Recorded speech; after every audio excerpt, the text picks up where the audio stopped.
So to continue the conversation, we are honored to have with us our special guest of honor, a distinguished leader driving coordination and transformative programs across the African continent. Please help me welcome Dr. Makong, Director for Coordination and Programs at the African Continental Free Trade Area, AfCFTA.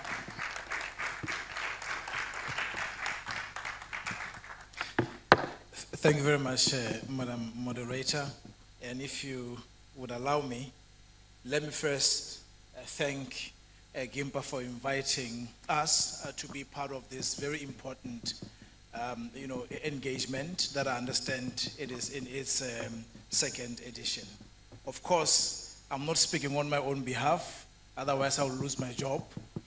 I'm speaking on behalf of the Secretary General of the AfCFTA, His Excellency, Wamkele Mene.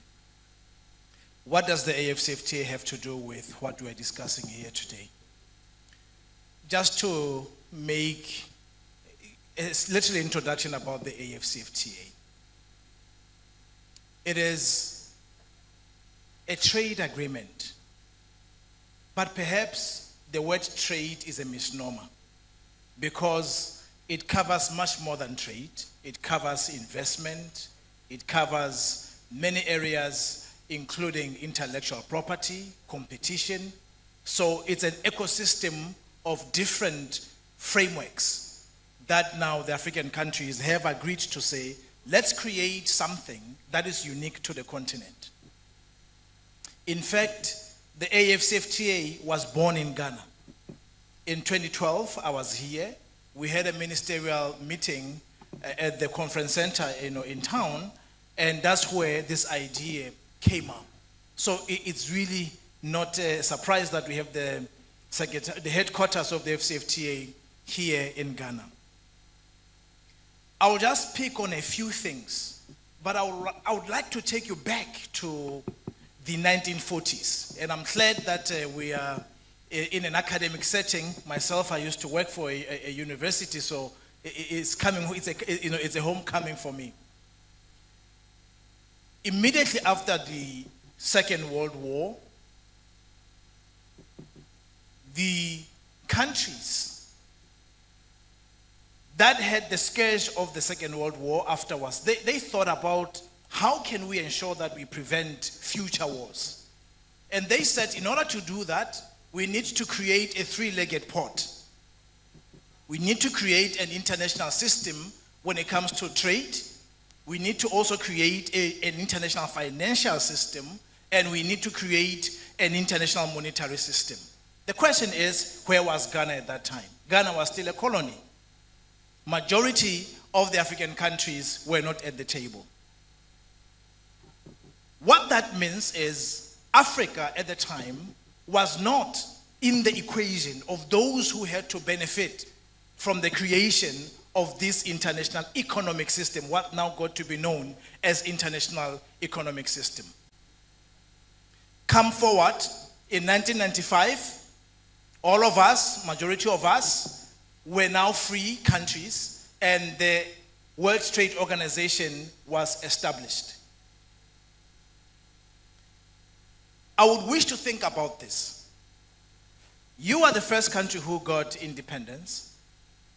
By the time you got independence, then you have these countries that had already entrenched themselves in these systems. And the question I always ask is, how many experts do you think Ghana had to negotiate and sit at the table with those countries? The reality is, we sat at the table leading to the creation of the WTO, but we did not have the technical capability to be able to fully reflect our legitimate economic interests, such that such interests can be also codified in the World Trade Organization's rule book. I had the opportunity to work with great Ghanaians and spend 8 years of my life covering the world of the World Trade Organization. And I can tell you, from what we did, and we were my little country, small country, we were the chief negotiators of Africa at the time for 4 years. And it had been very difficult to be able to codify the interests of Africa into the existing WTO rules. And that's the reality. What therefore we are saying is the international trading system as we have it today, it is very unjust relative to the needs and our capability to be able to trade on a fair basis. Countries today are talking about fairness, but the truth of the matter is that for us, there has never been fairness from day one. So I would like this to be very clear, and this is not an indictment on the World Trade Organization. There are good things about it, good principles, but I would like us to have this conceptualization before we can say what is the AfCFTA. The AfCFTA, therefore, is seeking to correct some of these injustices to an extent possible. That is why, for example, under the AfCFTA, we are having instruments. For example, we have a protocol on digital trade. One of the things that that protocol seeks to do is to ensure that when it comes to the payment systems, we can get a certain level of sovereignty as Africa. The continent loses $5 billion annually in forex exchanges. For you to trade with somebody in South Africa, your money has to actually go to the United States or Europe. You pay them to do transactions amongst yourselves. And we are saying we need to correct that. And this is the reality of where we live. I'm looking at all of us, and I'm asking, where did you get your shed? Where did you buy it? We look at everything, the building materials, the air cons that we're having in the house here, they are not from here. Why is that so? Because the costs of doing trade in the continent are very high, and we are trying to correct that. So this is very important for us to state. I'd like to also highlight one other issue, and Professor Boateng has mentioned this.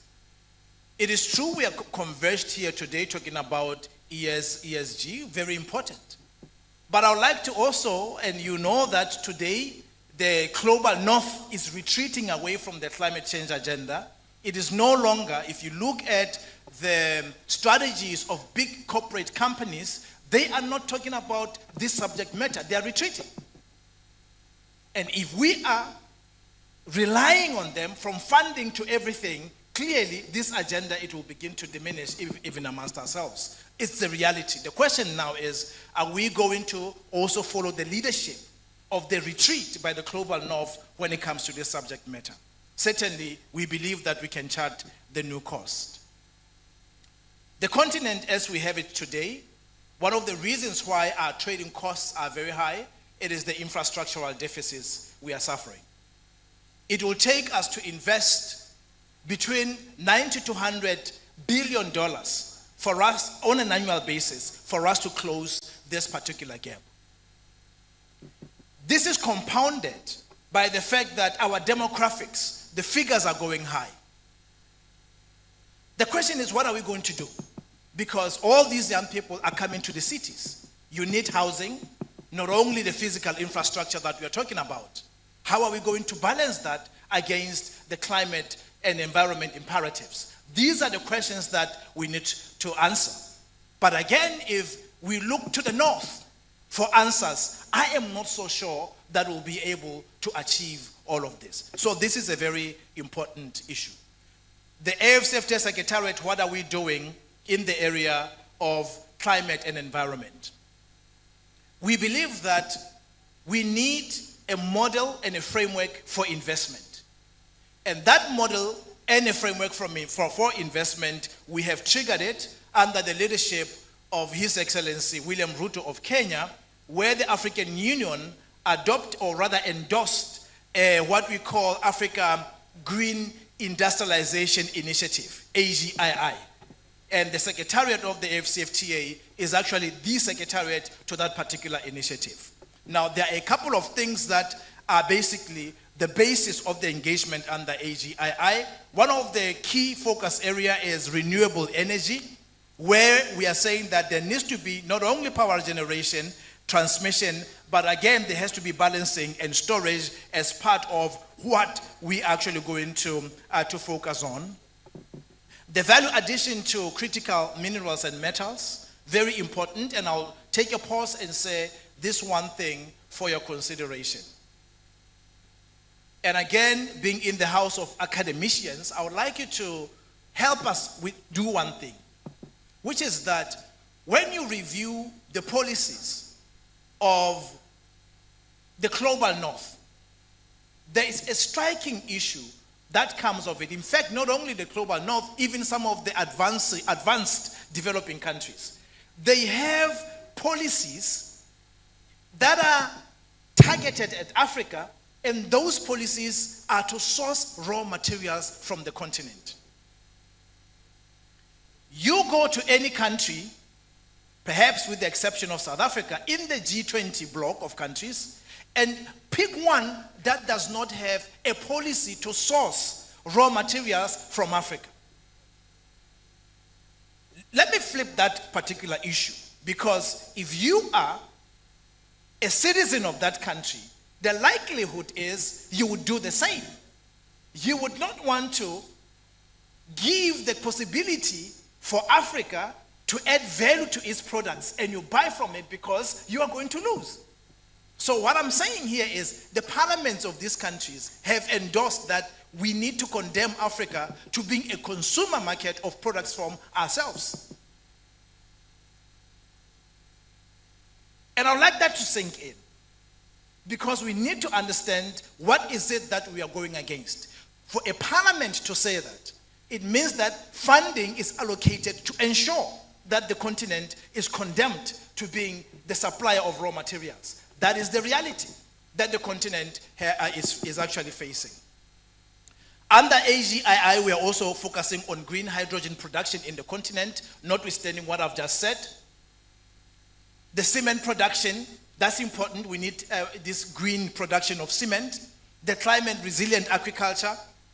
The labor intensive and medium technology manufacturing, we need that. Again, bear in mind, there is this particular ideal to condemn the continent to producing raw materials. And the question is, how do we achieve this? One of the things, and I will mention just a few in passing, and I'll end these remarks, which are not mine. An ecosystem approach, very important. You cannot pick one piece and say you are focusing on environment and you forget about industrialization. You forget about the financing system. You forget about the monetary system. You cannot. Because all these things, they are playing tango together. And therefore, it's important for us to have an ecosystem approach. The second issue that we are stressing under the AGII is the opportunity to identify and undertake analysis with a view to making sure that what we do, it is data-driven, it is evidence-based, and this is where we need the academia to help us to figure out where exactly are these investments supposed to be made. Which pipeline of projects, investment projects, cross-border, not individual country projects, cross-border. Remember, we've been fragmented and these artificial borders have been created. Nobody is going to invest in Ghana because Ghana, it is so small to attract huge investment.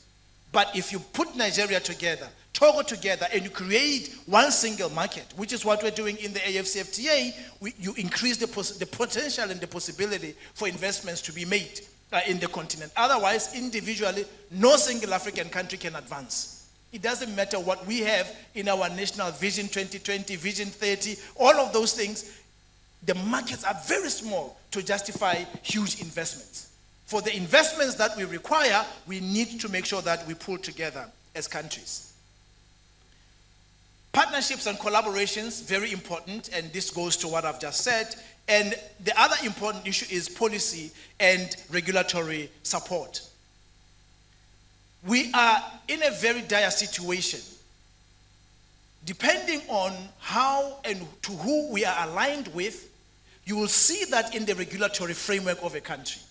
Some countries are following the global north, maybe the western part of Europe. Others are following regulations coming from North America. And the question is, how can we create one regulatory market when our regulations are actually in conflict? So we need to make sure that we reconcile our regulations, and this is precisely what we are pushing. Last is the issue of investment mobilization, and I think it's a very important issue for us to have projects that transcend our little national spaces and that transcend our borders. So with this, I can only say that we as the AfCFTA Secretariat We'll be looking forward to collaborating with you in the great work that you're doing. And certainly, we think that it is through partnerships that we'll be able to take this continent far and wide. Thank you very much, and we wish you a very engaging deliberations.